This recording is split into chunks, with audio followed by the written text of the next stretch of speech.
கர்த்தருக்கு ஸ்தோத்திரம். எல்லோரும் நல்லா இருக்கீங்களா? கர்த்தர் உங்களை ஆசீர்வதிப்பாராக. எல்லோரும் நல்லா இருப்பீங்கன்னு விசுவாசிக்கிறேன். இந்த நாளில் ஒரு வார்த்தை குறித்து பார்க்க போகிறோம். ஏன்னா நிறைய பேருடைய வாழ்க்கையில், கிறிஸ்தவங்களுடைய வாழ்க்கையிலேயே சமாதானம் இல்லாமல் இருக்கிறது. நம்ம ஜெபிக்கிறோம், துதிக்கிறோம், சபைக்கு போகிறோம், எல்லாமே பண்ணுறோம். ஆனால் ஒரு சிலர் வாழ்க்கையில் என்ன இல்லைன்னா சமாதானம் இல்லை, சந்தோஷம் இல்லை. அதுக்கு காரணம் என்னென்னா, இப்போது ஒரு காரியத்தை பார்ப்போம். அதில் பார்த்தீங்கன்னா சொல்லும்போது அது உங்களுக்கு புரிஞ்சிடும். அதுபடி நாம் செய்யும்போது தேவன் நம்முடைய குடும்பத்தில், நம்முடைய வாழ்க்கையில் சமாதானத்தை கொடுக்க அவர் வல்லவராக இருக்கிறார். பாருங்கள், தீமோத்தேயு 1 தீமோத்தேயு 2ஆம் அதிகாரத்தில் முதல் வசனத்திலிருந்து பார்ப்போம்.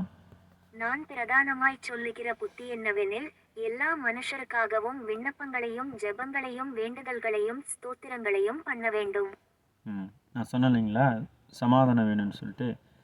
நம்ம சமாதானமாக இல்லை, ஆனால் ஜெபிக்கிறோம், எல்லாமே பண்ணுறோம். ஏன் சமாதானம் இல்லை அப்படின்னா, ஜெபிக்கிறோம், எல்லாமே பண்ணுறோம். ஆனால் நம்ம என்ன பண்ணுறோன்னா, நமக்காகவும் நம்ம குடும்பத்துக்காகவும் நம்முடைய காரியங்களுக்காகவும் அதிகமாக என்ன பண்ணுறோன்னா ஜெபிக்கிறோம்.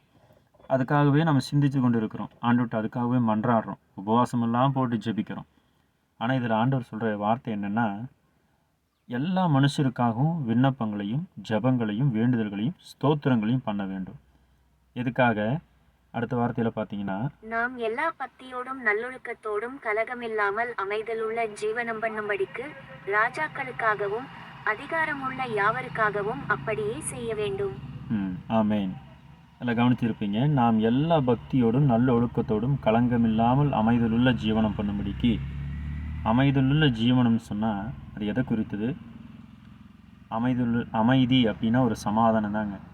நம்முடைய உள்ளத்தில் ஒரு சமாதானம் இருக்கணும். அந்த சமாதானத்தை குறித்து இப்போ உங்ககிட்ட பேசுகிறேன். கர்த்தர் உங்களுக்கு அந்த சமாதானத்தை அருளச் செய்வாராக. கர்த்தர் அப்படியே செய்வாராக. ஆமேன்.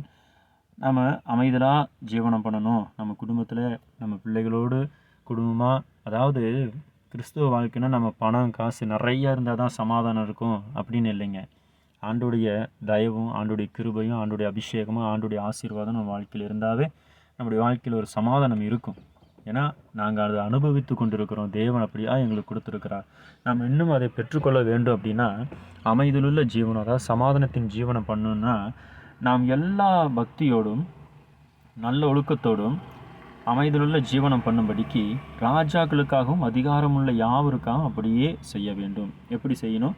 மேலே வசனத்தில் பார்த்தீங்கன்னா, எல்லா மனுஷருக்காக விண்ணப்பங்களையும் ஜெபங்களையும் வேண்டுதல்களையும் ஸ்தோத்திரங்களையும் பண்ணணும். அடுத்தது ராஜாக்களுக்காக ஜெபிக்கணும்.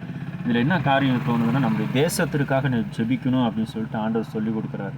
நம்ம தேசத்திற்காக ஜெபிக்கும்போது தேசத்தின் தலைவர்கள், அதிகாரிகள், அரசியல்வாதிகள், அதிகாரத்தில் உள்ளவர்கள் ஒவ்வொருவருக்காக நம்ம ஜெபிக்கும்போது ஆண்டவர் நம்முடைய வாழ்க்கையில் அமைதலுள்ள ஜீவனத்தை கொடுக்குறார். அது மட்டும் இல்லை, நம்ம பார்த்திங்கன்னா 2வது வார்த்தையிலேயே நாம் எல்லா பக்தியோடும் நல்ல ஒழுக்கத்தோடும் களங்கமில்லாமல் அமைதலுள்ள ஜீவனம் பண்ண. இதில் சமாதானம் மட்டும் இல்லை, எல்லா பக்தியோடும் ஆண்டவர் மேலே பயபக்தியும் இருக்கும். நல்ல ஒழுக்கம், அதாவது பரிசுத்தமாக நாம் வாழ முடியும்.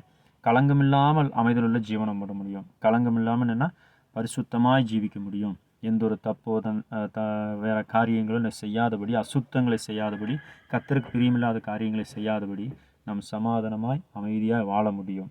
எப்போன்னா நாம் மற்ற ஜனங்களுக்காக, அதாவது தேசத்திற்காக ஜெபிக்கும்போது, தேசத்திற்காக மன்றாடும்போது கர்த்தர் அப்படியே நம்முடைய வாழ்க்கையை ஆசீர்வதிக்க வல்லவராக இருக்கிறார். நம்ம பாருங்கள், இதுக்காக நம்ம ஜெபிக்கும்போது ஆட்டோமேட்டிக்காக நம்ம வாழ்க்கையில் அந்த பரிசுத்தமும் பயபக்தியும் நல்ல ஒழுக்கமும் களங்கமில்லாத வாழ்க்கையும் அமைதலுள்ள ஜீவனமும் கர்த்தர் கொடுக்கவராக இருக்கிறார். நீங்கள் இன்னிலேருந்து ஒரு காரியத்தை செய்யுங்க. 3வது வார்த்தையில் பார்த்தீங்கன்னா, நம்முடைய இரட்சகராகிய தேவனுக்கு முன்பாக அது நன்மையும் பிரியமுமாயிருக்கிறது. கவனிச்சிங்களா?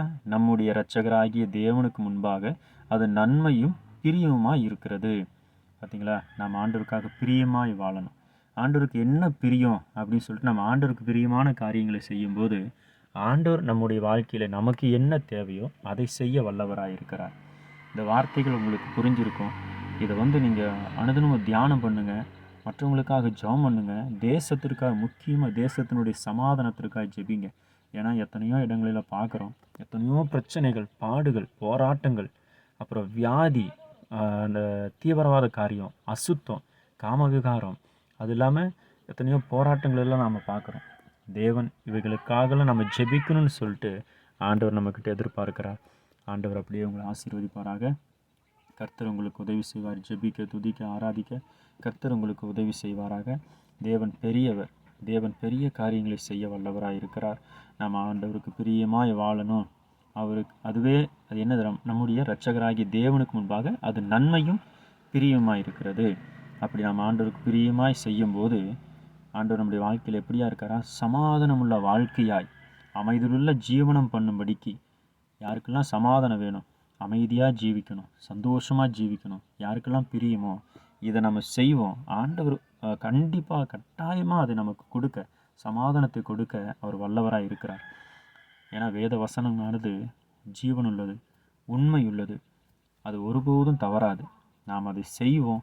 கர்த்தருடைய வாழ்க்கையில் சமாதானத்தை கொடுப்பார். மற்ற காரியங்கள் மேலே பிரியம் வைக்காமல் ஆண்டவர் மேலே பிரியம் வைத்து கர்த்தருக்காய் பக்தி வைராக்கியமாய் வாழுவோம். காலையில் நாம் ஆண்டவருக்கு முன்பாக முழங்கால் படியும்போது முதலாவது விண்ணப்பமாக நம்முடைய தேசத்திற்காக ஜெபிப்போம்.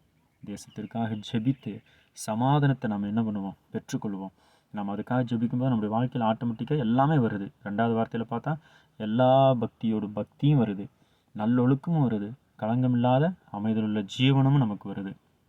அதெல்லாம் எதனால், தேசத்திற்காக மற்ற ஜனங்களுக்காக நம்ம ஜெபிக்கும்போது நம்ம எதாவது தவறு செய்யணும்னு சொல்லி நாம் நினைத்தாலும் அது நமக்கு செய்ய முடியாது நம்மளால். ஏன்னா அவங்களுக்காக ஜெபிக்கிறோம். இந்த பாவம்லாம் நடக்குது ஏசப்பா, இதெல்லாம் மாறணும்னு சொல்லி ஜெபிக்கிறோம். அப்படி ஜெபிக்கும்போது அதை நம்ம செய்ய முடியுமா? அது செய்யவே முடியாது. ஆண்டவர் அதை செய்ய விடவே மாட்டார். கர்த்தர் பெரியவர். கர்த்தர் ஆசீர்வதிக்க வல்லவராக இருக்கிறார். கர்த்தர் உங்களை ஒவ்வொருவருக்கும் உதவி செய்வாராக. ஆமென். கர்த்தர் உங்களை ஆசீர்வதிப்பாராக. இந்த வேத வசனங்கள் எல்லாவற்றையும் கர்த்தர் உங்கள் வாழ்க்கையில் நிறைவேற்றுவாராக. எல்லோரும் இதை கவனிச்சிட்டு இருப்பீங்கன்னு நினைக்கிறேன். இது மற்றவங்களுக்கும் அனுப்புங்க. மற்றவங்களும் உங்களை போல பிரயோஜனம் அடைவாங்க. கர்த்தர் உங்களை ஆசீர்வதிப்பாராக. ஆமென்.